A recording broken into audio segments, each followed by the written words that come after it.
we were talking yesterday a lot about the Portland Trailblazers. Joe Cronin, Chauncey Billups, and the rest of the team No, we weren't. took the podium, and they talked about the season, the future, and everything in between. And it got me to thinking where we were at the beginning of this year.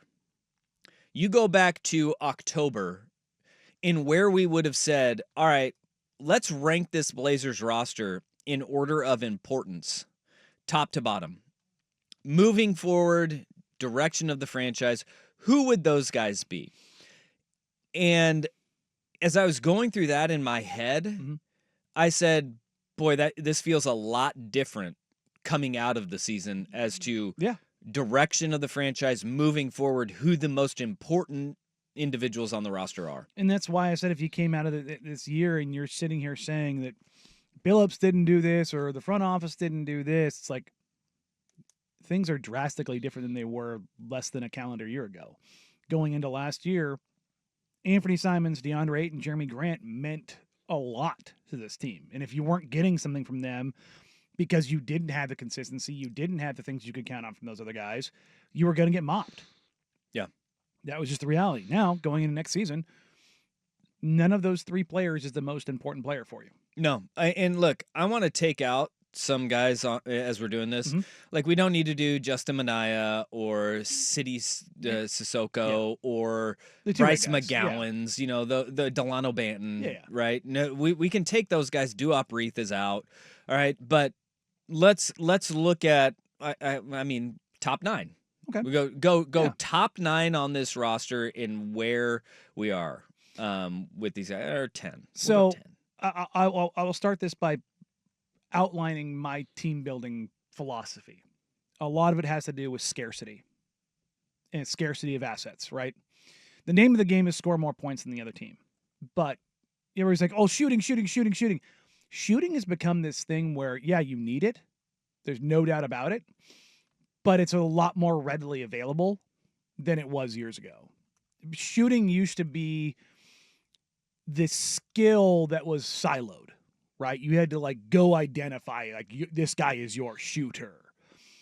I think shooting as a whole has just gotten better in the NBA, not only from 3, but just in general. So that's not quite as high on my pecking order.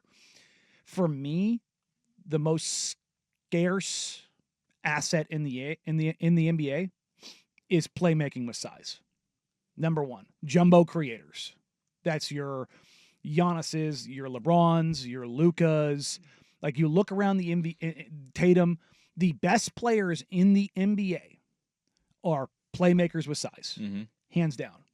So to me, number 1 is Denny Avdia. 6'9", 245-pound freight train that is always going downhill. To me, the best players in the NBA are the guys who live at the rim. And with the exception, the nod to Steph and Dame. Like, you're talking about generational floor stretchers. Other than a handful of guys, stars are made at the rim. As much as we talk about the three-point line and being able to shoot and all that kind of stuff. No, it's always, that's what accents the complete package, which is ability to get to the rim consistently and create. Finish and create. Okay. Denny has the insane thing about Denny is he is that guy, but he does have room to grow. He can tighten things up. He can be a better playmaker. He can be better left-handed. He can be better with his turnovers. He can add the little push shot, mid-range pull-up floater, like in between when guys are taking away the deceleration move. Like, those are all things that he mentioned even in the postgame, the exit interview. He was very specific on the things that he's going to work on this offseason. But for me, he's the number 1 guy. Where I think for a lot of people it gets interesting is at number 2. And as I caveat all this to begin with, the game is about scoring more than the opponent. So for me, number 2 is Shaedon Sharpe. Oh. And as much as I love 2, and it should shock nobody, 2 will be number 3, but Shaedon at number 2 because they need to be able to score. And again, stars are made at the rim. He has got to improve as a three-point shooter. 31% is not going to do it. No. And I actually believe he's got to stay healthy. To which we didn't talk about it. During his exit interview, he talked about his shoulder. I asked him, are you going to have that shoulder worked on in the offseason? He goes, I don't know. We haven't even talked about that yet, which Didn't like that answer. No. That set off a few alarm bells in my head of like, he's gonna have that shoulder scope this offseason for sure.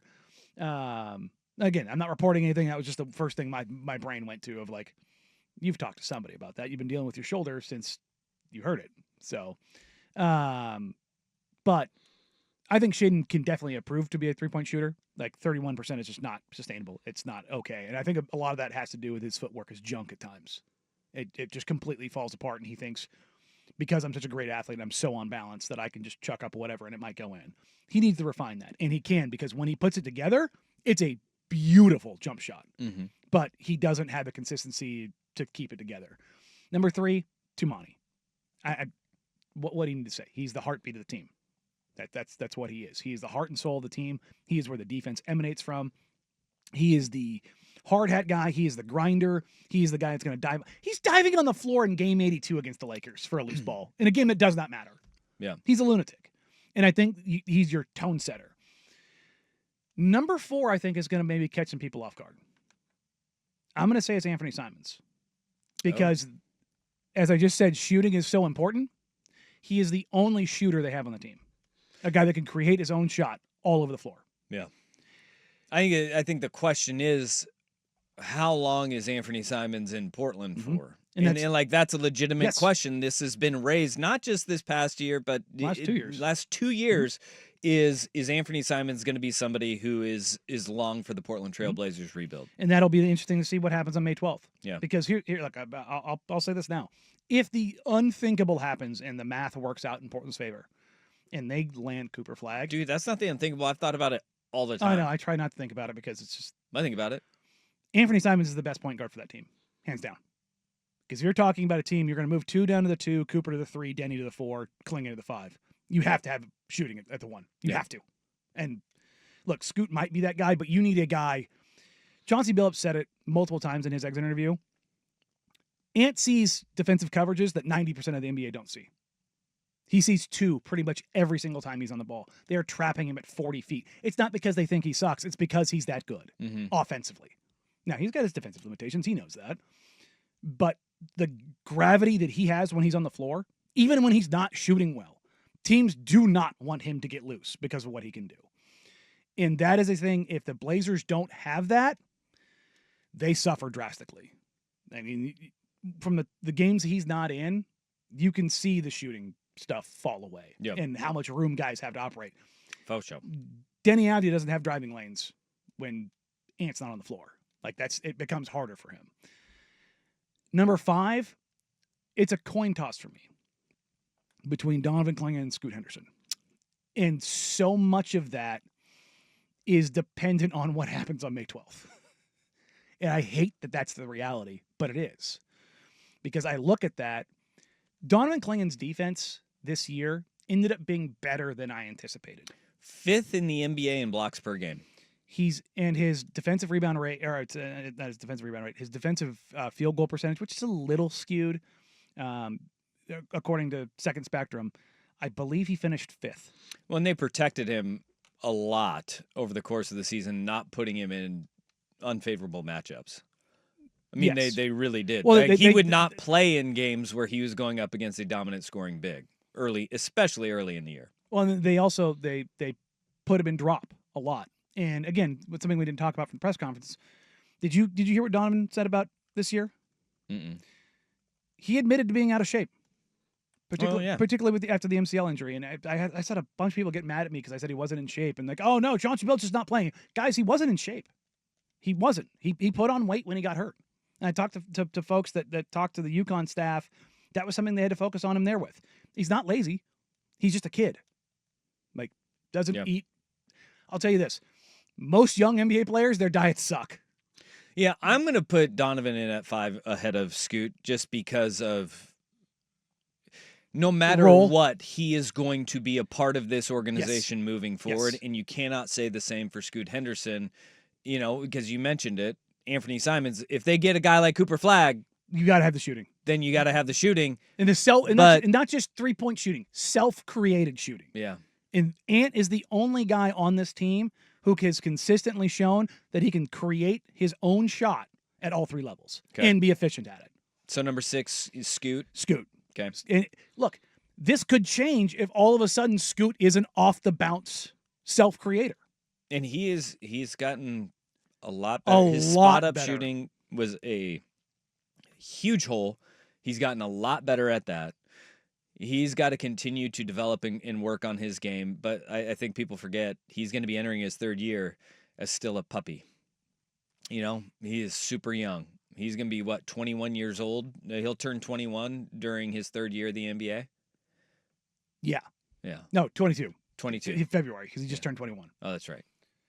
But, I mean, yeah, you look at where these guys all kind of sit into this. There's a question of growth and fit for almost everyone. That's the interesting thing. When you get down to 6, 7, 8, so much of it depends on this summer, right? Like you look at it and you go, I'm almost tempted to put Matisse Thybulle at 6. Oh, okay. The level of basketball that he played in his final 15 games, it was, and I mentioned this during the press conference to him when I asked him a question. I'm like, to me, man, it looks like you've played the freest and best basketball of your career over these last 15 games. Am I crazy, or is that something that you feel? And he said, no, absolutely. And he mentioned how Chauncey Billups and the training staff and the support staff found ways to keep him so engaged. And talking to Roy Rogers, the defensive coach, about how all the different lineups that they could put him in and how versatile he could be, because we never got to see Tease and 2 on the floor at the same time. Right. I mean, we did in the very end. But very end. Last 2 games. But I'm talking about with the rest of the guys. Mm-hmm. And I'm interested in that because if you're talking about the identity of this team being defense, who's the first guy you think about? Toumani Camara. And then? Matisse Thybulle. And yet you didn't get to see that deployed with the rest of the guys. Yeah. And so I look at that and I go, it's not the biggest swing thing, but boy, if all of a sudden Tease is a 37, 38% shooter from 3, which it looks like he might be like a viable 3-point shooter, which is a crazy thing when you consider where he came from. But looking at him, I go, he's a guy that could be a swing for these guys in those second units. Because if he's more than just a next action guy, if he's attacking the rim occasionally on closeouts, he's being disruptive defensively, he's being a connector offensively, like all the little dials are just turned up and trying to maximize a role player, that's a pretty big deal. After that, I think it's pretty easy. It's Chris Murray. Oh. And the reason I'm saying Chris over Jeremy and DA is because I think Jeremy is probably gone. Yeah. I would be pretty... You don't believe it until it happens, but I'd be pretty stunned if Jeremy wasn't here. Hardest part is going to be what is the return going to be when he's got $109 million left on his deal? And right? the same thing for DA. I think the Blazers are going to make a hard decision this summer. And I think they're going to opt to go with Donovan, which I don't know how well it's going to go over with DA. He's in a contract here. Is that really a hard decision? Well, no. DeAndre Ayton played really well. DA's a better player. Full stop. He's a better player. Yeah, but you're talking about a guy on an expiring deal. That's the thing, though. That's where the issue arises. How much of a problem is it for DA?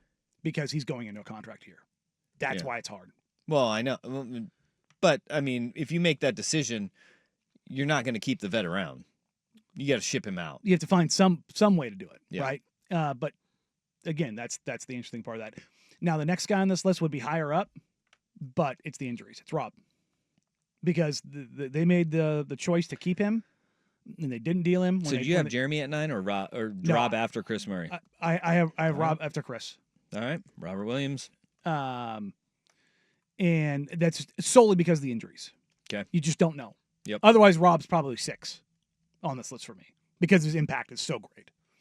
So that's your 8, basically, is DA kind of slots in at 8.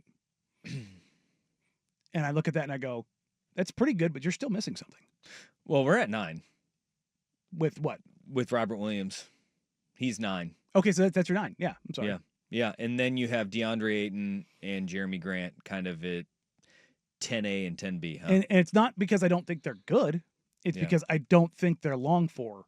And as much as people say that about Anthony, there's a world where I can see Anthony staying here Absolutely. because of what he does. Nobody else on the roster can do. Boy, I think and this is exactly kind of the direction. Some of them were different than what I was thinking in my brain. Mhm. But if you were to go back at the beginning of the year, you would have said it was Anthony Simons, Jeremy Grant, DeAndre Ayton, and then you would get into, all right, where's this question who's mark? the next guy? Who's going to be the next guy? Is it going to be Scoot? Is it going to be Donovan?